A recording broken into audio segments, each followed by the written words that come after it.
nous allons terminer la partie introductive sur la réaction acido-basique. Alors, on va définir ce qu'est cette grandeur caractéristique d'une solution qu'on appelle le pH. Le pH est une grandeur qui mesure l'acidité d'une solution. On le définit par l'expression mathématique pH égale moins le logarithme décimal de la concentration des ions hydronium qu'on note par souci de simplicité H+ au lieu de H3O+. Nous avons vu que les électrolytes se répartissent en deux catégories, comme on le voit sur le tableau.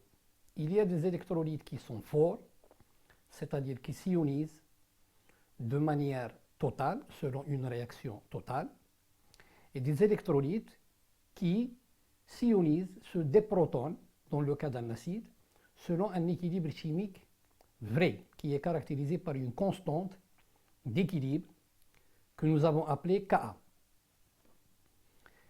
Le pKa, donc, si vous voulez, pour un couple acide-base qui a une constante d'équilibre Ka, le pKa, il est défini par une expression mathématique similaire. pKa égale moins le logarithme décimal de la concentration de cette constante Ka. Et là, il faut savoir que le pH, en fait, qui mesure, c'est une grandeur qui mesure l'activité, ou si vous voulez, la concentration des ions hydronium.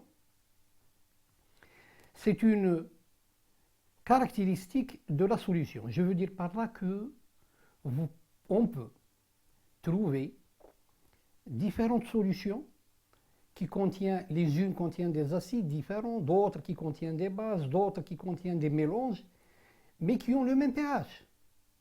Le pH est une caractéristique de la solution et non pas de la substance mise dans l'eau. Donc, comme je peux trouver différentes solutions qui ont des pH différents et pourtant ils contiennent la même solution. Vous pouvez donc avec l'acide chlorhydrique ou l'acide sulfurique faire différentes solutions en prenant l'acide à des concentrations différentes. Par contre, le pKa, c'est une caractéristique thermodynamique du couple acide-base.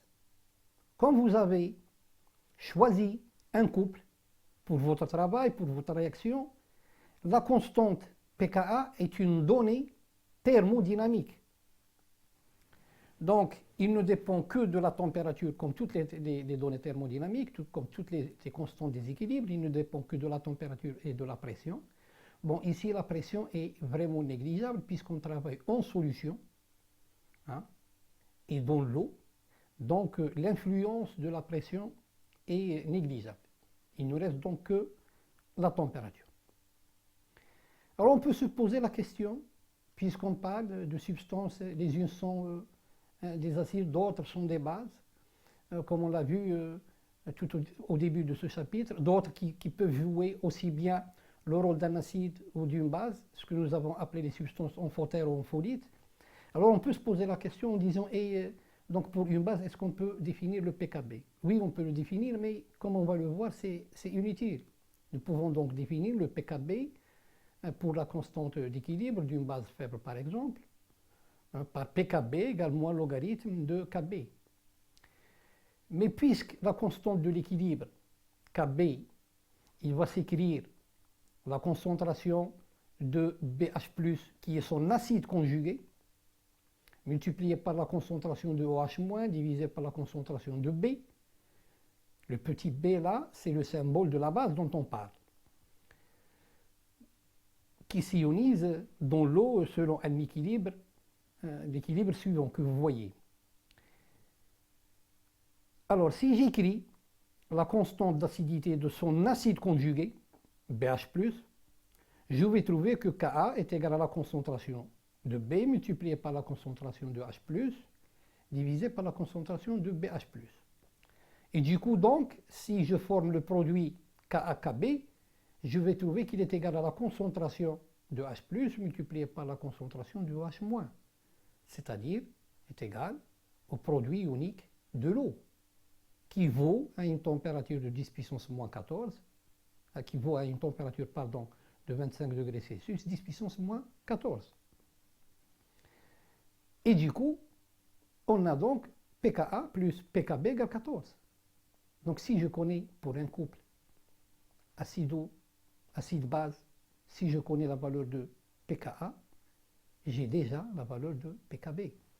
Et donc il est inutile de définir le pKb puisque c'est une donnée implicite qui est là dans la valeur de pKa.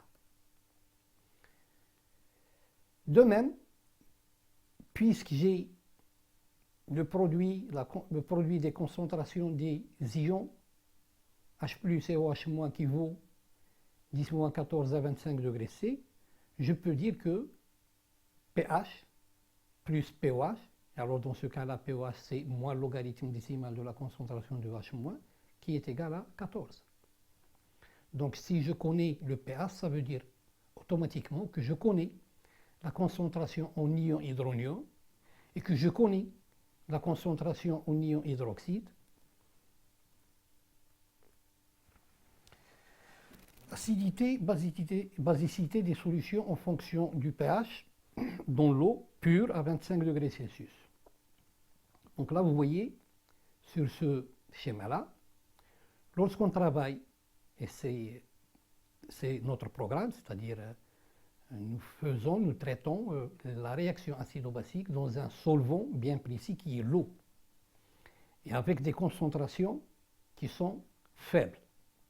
Dans ces conditions-là, nous avons 14 unités de pH, comme on va le voir. Et lorsque le pH vaut 7, ça veut dire qu'on est au point neutre. C'est-à-dire qu'on a dans l'eau autant d'ions H+, que d'ions OH-, en nombre. Donc, ce qui veut dire en concentration. Lorsque la valeur du pH diminue, c'est-à-dire lorsqu'elle prend une valeur inférieure à 7, notre solution sera dite une solution acide. Et inversement, lorsque la valeur du pH est supérieure à la valeur 7, notre solution sera dite basique. Dans le cas d'une solution acide, la concentration en ion hydronium est supérieure à la concentration en ion hydroxyde. Et la situation s'inverse lorsqu'on a une solution qui est basique. Là, je vous donne un exemple de choses dans la vie de tous les jours que vous pouvez rencontrer pour avoir une idée sur la valeur du pH. Donc si vous prenez par exemple, là vous voyez que le pH, comme on va le voir, il est dans un intervalle 0,14, donc il y a 14 unités. Si je prends par exemple un citron, donc le pH d'un citron, il est aux alentours de 2,7, 2,65. Le sang humain, il a son pH, c'est aux alentours de 7, je dirais 5, 6. Et donc là, pour avoir une idée sur la valeur, cette grandeur physique ou chimique des solutions dans votre vie de tous les jours. Maintenant, si nous travaillons dans un autre solvant, autre que l'eau, ou même si nous travaillons avec de l'eau, mais pas à une température de 25 degrés Celsius. Dans les deux cas, les molécules du solvant, ils sont liés, ils s'ionisent selon un équilibre dans la valeur, ce que nous avons appelé dans le cas de l'eau l'auto-ionisation. C'est-à-dire une molécule d'eau qui donne à la fois, il est en équilibre à la fois avec les ions H+ et OH-. Alors cette valeur n'est plus, que ce soit dans le cas d'un autre solvant, ou même dans le cas de l'eau, si on travaille à une température différente, la constante de l'équilibre change. Et à partir de ce moment-là, l'intervalle de mesure de pH n'est plus de 0,14. Il varie. Et donc la valeur neutre, le point neutre, c'est toujours la moitié de la valeur du pK du solvant. Si j'ai un pK pour un solvant, par exemple l'éthanol, si j'ai 10 puissance moins 17, et bien dans ce cas-là, pH égale 8,5, c'est le point neutre. Et la solution sera dite acide si elle a un pH qui est inférieur à la valeur 1,5 pK du solvant. Et basique si la valeur de ce pH est supérieure à la moitié de la valeur du pK du solvant. Alors pourquoi dans l'eau, l'échelle du pH à 25 degrés C, il s'étale sur 14 unités? Nous avons déjà vu que l'eau participe en deux couples de Bronsted. Le premier couple, c'est H3O+, H2O. Ici, la molécule d'eau, la molécule du solvant, a un comportement basique. Et donc, l'ion H3O+ est l'acide. Si je prends cet équilibre, si je calcule sa constante d'acidité, que je note Ka1, je vais trouver qu'il est égal à la concentration de H+, sur la concentration de H+, qui vaut 1. Et donc, pKa égale 0. Le deuxième couple, dans ce couple-là, la molécule H2O a un comportement acide. Il joue le rôle d'un acide. Et donc, si je calcule pour cet équilibre la constante d'équilibre Ka, que je note Ka2, c'est-à-dire Ka du couple 2, je trouve que cette constante-là, il vaut concentration de H+, multiplié par concentration de H-, qui est égale à Ke, qui est égal à 10 puissance moins 14. Et donc, pKa2 égale 14. Ce qui se passe dans l'eau, il est confiné dans cet intervalle. Et donc, on a le pH d'une solution aqueuse, dans le cas de solution bien sûr diluée, ne peut être que entre la valeur 0 et 14. Et donc on a 14 unités de pH. Pour la valeur 7, on a dit c'est le point neutre. La concentration en ion H+, il est égal à 10 puissance moins 7. La concentration en ion OH- est égale à 10 puissance moins 7. Et on a une égalité. Lorsque cette valeur diminue, c'est-à-dire tend vers 0, au fur et à mesure qu'elle descend, la valeur du pH diminue, la concentration en H+ augmente, et en même temps la concentration de OH- diminue parce qu'il y a une relation, vous avez OH- qui est égal à Ke sur H+, donc c'est inversement proportionnel.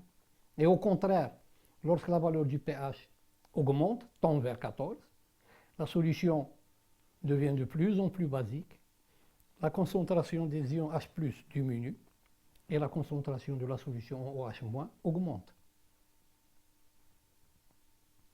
Alors, pour une solution, le fait d'avoir mesuré, c'est-à-dire lorsqu'on a cette donnée de pH, ça veut dire qu'on vous donne la concentration de OH-. Une personne qui connaît la valeur du pH d'une solution, elle connaît la concentration en ion-hydronium.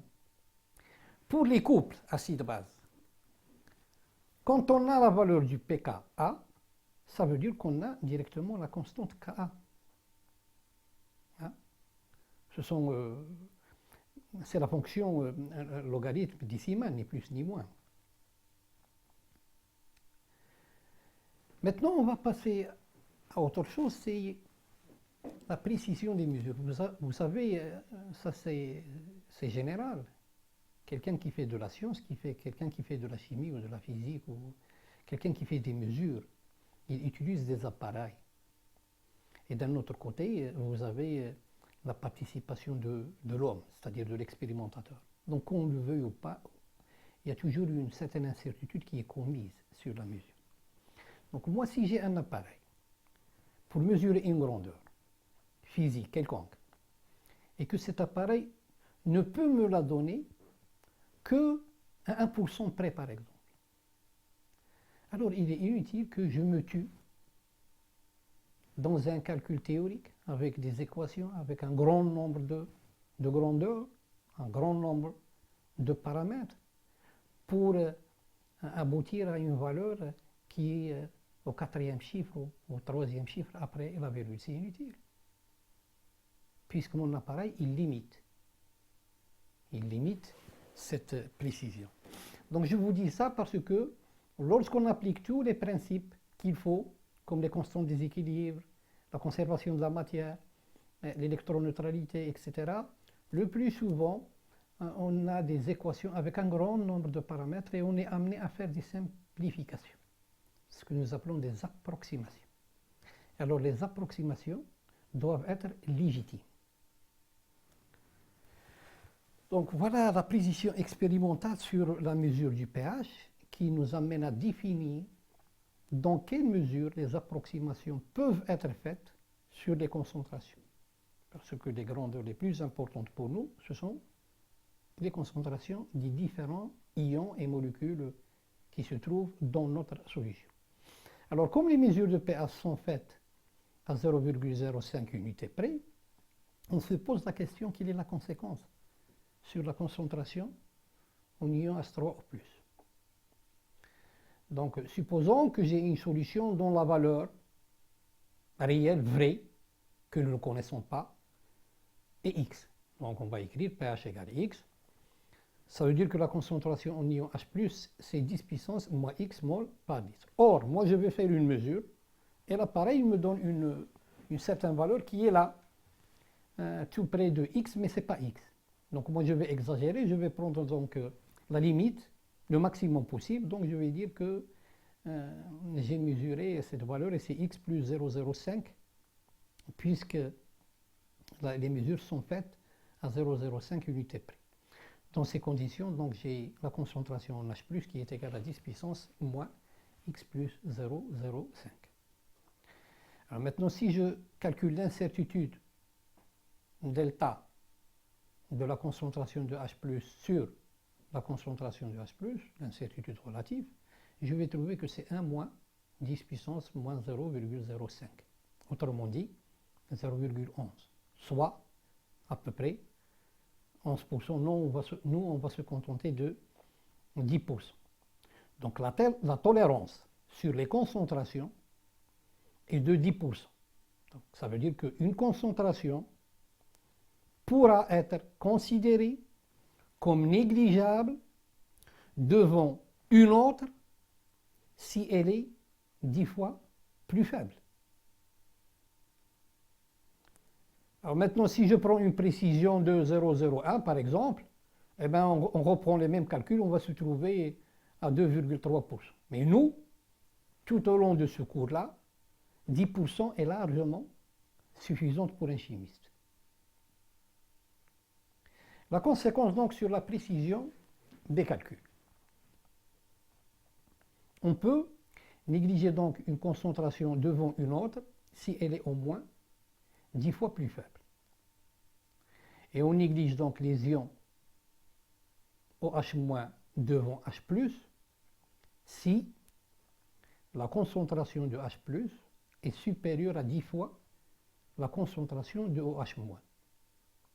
Ce qui veut dire que la concentration de H+ est supérieure à 10 fois, et là je remplace la concentration en OH- par Ke sur H+, parce que n'oublions pas que la constante Ke de l'équilibre de l'eau, quelle que soit la température, et dans toutes les circonstances, on a toujours concentration en H+, multiplié par concentration en H- est égal à KE, est égal à une température de 25 degrés C, 10 puissance moins 14. Donc vous remplacez la concentration de OH- par 10 puissance moins 14, divisé par la concentration en H+, et on a donc cette inégalité. Ceci va nous conduire à une autre inégalité, qui est concentration en H+ au carré, qui est supérieure à 10 puissance moins 13. Et donc pH est inférieur à 6,5. Ça veut dire quoi? Ça veut dire donc que si je prends un litre d'eau, que je mets dedans un couple acido-basique à une certaine concentration, si je mesure le pH et je trouve une valeur qui est inférieure à 6,5, je saurai automatiquement que la concentration en H+ est supérieure à 10 fois la concentration de OH-. Et par conséquent, je peux, dans mes équations, comme on va le voir, lorsqu'on va passer au chapitre des calculs des pH des différentes solutions, que je peux négliger la concentration de OH- devant et en présence de la concentration de H+. Alors qu'on peut négliger les ions H+, devant OH-, si nous avons concentration en OH- qui est supérieure à 10 fois la concentration en H+. Donc là, c'est la même histoire. Si je remplace la concentration en OH- par 10 puissance moins 14 divisé par la concentration de H+, je vais avoir 10 puissance moins 14 divisé par la concentration de H+, est supérieur à 10 fois la concentration en H+. Donc soit concentration de H+ au carré qui est inférieur à 10 puissance moins 15, c'est-à-dire un pH supérieur à 7,5. Alors, le cas d'un couple, quand on met dans un litre d'eau, on met un électrolyte, un acide faible par exemple, dans l'eau, il va donc subir une réaction, une d'ionisation, il va nous donner, comme vous le voyez sur le tableau, le deuxième cas, donc un équilibre. Et alors donc, si on cherche à comparer la concentration de AH, c'est-à-dire les molécules de l'acide qui n'ont pas été ionisées, avec la concentration de sa base conjuguée, A-. Donc la même chose, nous avons la constante de l'équilibre qui est égale à la concentration de H+, multipliée par la concentration de A-, c'est-à-dire sa base conjuguée, divisée par la concentration de l'acide AH.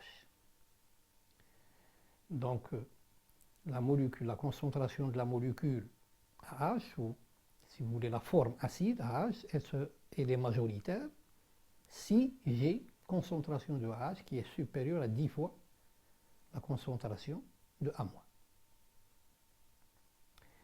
Donc, si je remplace, par exemple, remplacer A- par son expression, c'est-à-dire Ka fois la concentration de AH divisé par la concentration de H+, ou au contraire, vous remplacez la concentration de AH par concentration de H+, multiplié par concentration de A- divisé par Ka.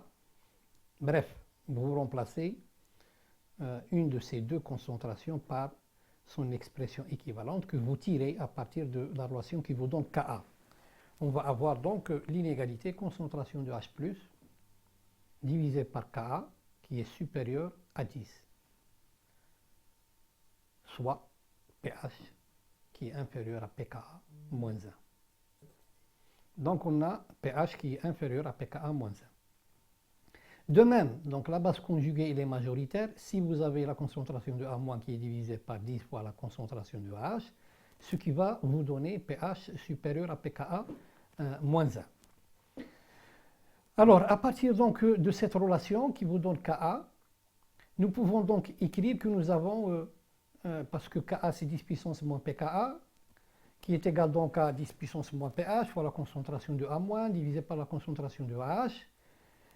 D'un autre côté, on va tirer que la concentration de AH divisée par la concentration de A- qui est égale à 10 à la puissance moins pH plus pK.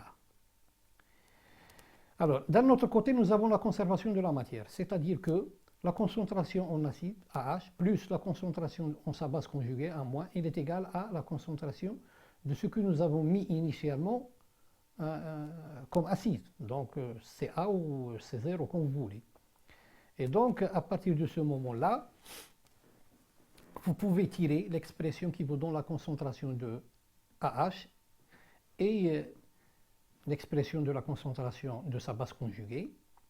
Alors maintenant, si je divise par CA et que je multiplie par 100 pour transformer ça en pourcentage, et que vous pouvez donc tracer en utilisant l'Excel, parce que c'est une fonction mathématique qui n'est pas méchante, qui n'est pas difficile à tracer. Donc voilà ce que vous allez obtenir dans l'intervalle 0,14. La courbe qui est en rouge, il vous donne l'expression de la variation de la concentration en acide AH, et la courbe en bleu, il vous donne la courbe de la variation de la concentration de sa base conjuguée. Là, vous voyez que les deux courbes, ils se rencontrent pour une valeur de pH égale pK. Maintenant, si je prends si je m'amuse à tracer la variation de la concentration de tout ce qui existe dans le cas d'une solution d'un litre d'eau dans laquelle j'ai mis un acide faible. Donc j'ai H+, OH-, A- et AH. C'est ce que nous appelons les diagrammes de Celan. Je vais vous montrer comment, c'est tout à la fin de ce cours, comment on trace les diagrammes de Celan. Ce sont des diagrammes qui sont très simples, très faciles, très importants et très efficaces parce qu'ils vous permettent de remonter facilement, sans trop tarder dans des calculs compliqués, à la valeur du pH. Là, la courbe qui est en rouge, il vous donne la variation de la concentration en H+. La courbe en noir, il vous donne la variation de la concentration en H-. La courbe en vert, il vous donne la variation de la concentration en acide, AH. Et la courbe en violet, il vous donne la variation de sa base conjuguée. Bon, dans le cas d'un polyacide ou d'une polybase, un polyacide, donc si je prends le cas d'un diacide, c'est-à-dire une molécule acide mais qui a deux fonctions acides, c'est-à-dire qu'il peut libérer deux protons. Alors comment on varie les concentrations des espèces présentes en solution en fonction du pH, bien sûr, de cette solution. Donc vous pouvez faire la même chose. Donc on a deux couples, si vous voulez. On a le couple A2H, HA-, c'est la première fonction d'acidité, et on a le deuxième couple HA-, A2-, la deuxième fonction d'acidité. Donc ces trois espèces, A2H, HA- et A2-, ils sont liés par un certain nombre de relations. Entre autres, on a la conservation de la matière. Ce que nous avons mis initialement doit se retrouver. Vous suivez au moins l'atome A, donc doit se retrouver sous ces trois formes. D'un autre côté, si j'écris la constante de la première acidité, j'ai Ka1 qui vaut HA- fois H+ sur A2H, AH2. Ka2, c'est la concentration de A2- fois la concentration de H+ sur HA-. Si donc je calcule, si vous voulez, la concentration de AH2 et de A2- en fonction de ces constantes-là, je vais donc tirer ces expressions que vous voyez devant vous. Et à partir de ce moment-là, je reviens à l'expression qui me donne la conservation de la matière. Et donc j'ai Ca qui vaut ces trois termes-là. Je factorise par la concentration de HA-. Je mets donc la concentration de HA- en facteur. Et donc il me reste 1 plus concentration de H+ sur Ka1 plus Ka2 sur concentration de H+. Donc maintenant, je peux calculer la concentration de HA- qui vaut cette valeur-là. C'est-à-dire Ca sur 1 plus, et vous avez ces rapports. Vous remplacez Ka1 par 10 puissance moins pKa1, vous remplacez Ka2 par 10 puissance moins pKa2, vous remplacez la concentration de H+ par 10 puissance moins pH, et à partir de ce moment-là, je peux calculer facilement la concentration en A2- et la concentration en AH2. Je vais donc avoir ces trois fonctions. Donc vous pouvez toujours utiliser l'Excel. Donc vous divisez par CA et vous multipliez par 100 pour rationaliser, si vous voulez, les choses, pour avoir un pourcentage en quelque sorte. Et donc il est facile, avec un outil comme l'Excel, de tracer la variation de la concentration de ces trois espèces en fonction du pH. Et on trouve donc la courbe en rouge, il vous donne la variation de la concentration en acide AH2. Celle en bleu, il vous donne qui est au milieu, il vous donne la variation de la concentration de HA-, qui est une substance ampholyte ou amphothène, c'est-à-dire qui peut jouer aussi bien le rôle. Dans le premier couple, il se comporte comme une base, dans le deuxième couple, il se comporte comme un acide. Et la courbe en vert, il vous donne la variation de A-. Bon, maintenant, il nous reste de parler de la réaction prépondérante et la constante d'équilibre de cette réaction prépondérante. Alors, supposons qu'on a deux couples acide-base qui sont présents tous les deux. Et on va les mélanger. Ça va de soi qu'un acide ne réagit pas sur un acide et une base ne réagit pas sur une base. Donc, il reste les deux. L'unique possibilité, c'est la réaction entre un acide et une base. Mais la question qu'on pose, c'est quel acide? Est-ce l'acide du premier couple qui va réagir avec la base du deuxième couple ou l'inverse?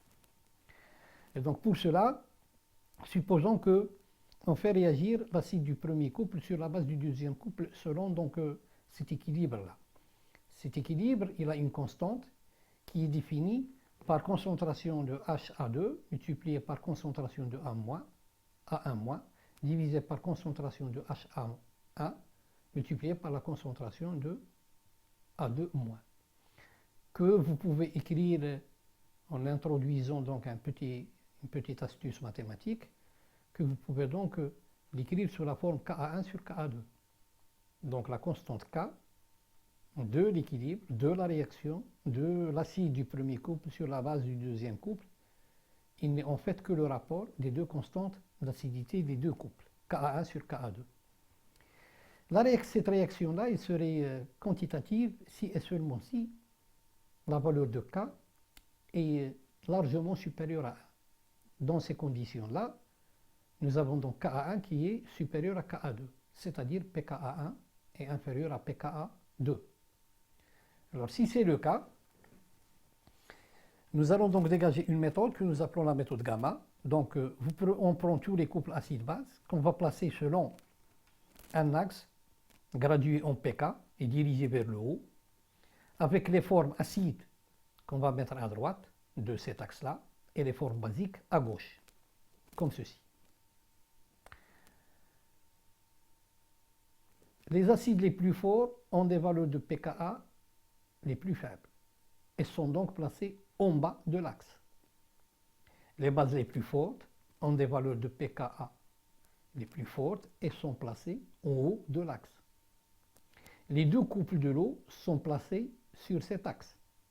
Donc voilà un axe gradué en pKa qui va donc de 0 à 14. On place les deux couples de l'eau et on va prendre nos deux couples, le premier couple et le deuxième couple, qu'on va placer selon la valeur du pKa du couple. Et alors nous avons dit que la réaction elle est quantitative si et seulement si le pKa1 est inférieur à pKa2. Dans ces conditions-là, chaque fois que nous avons deux couples, 1 et 2, si pKa1 est inférieur à pKa2, ça veut dire que la réaction prépondérante, c'est la réaction de la base 2 sur l'acide 1 qui va donner la base 1 plus l'acide 2.